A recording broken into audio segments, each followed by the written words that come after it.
Chess is a balance of attacking and defending. Oftentimes, pieces are put on certain squares to defend against captures or even checkmate.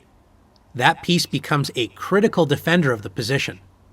In this position, the black knight on f6 is an important defender. Can you see what it's defending? It's protecting the critical h7 square. Notice that the queen and bishop of white are lined up on the b1 to h7 diagonal and are pointing directly at that square.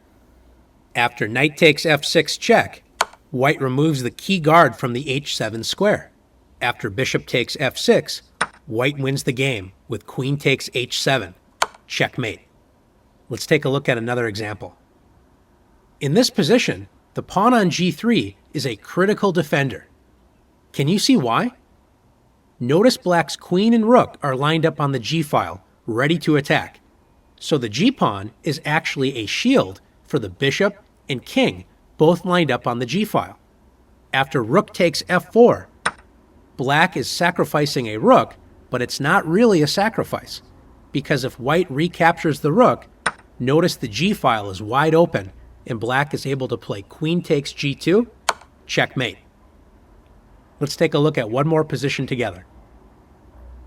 In this position, black is up a knight for a pawn and decides to offer a trade of queens, thinking it would be a good idea to enter a favorable endgame up a knight. Black makes a big mistake by playing queen e6. White can use a removing the guard tactic to turn the game around. Can you find it? That's right, rook takes g7.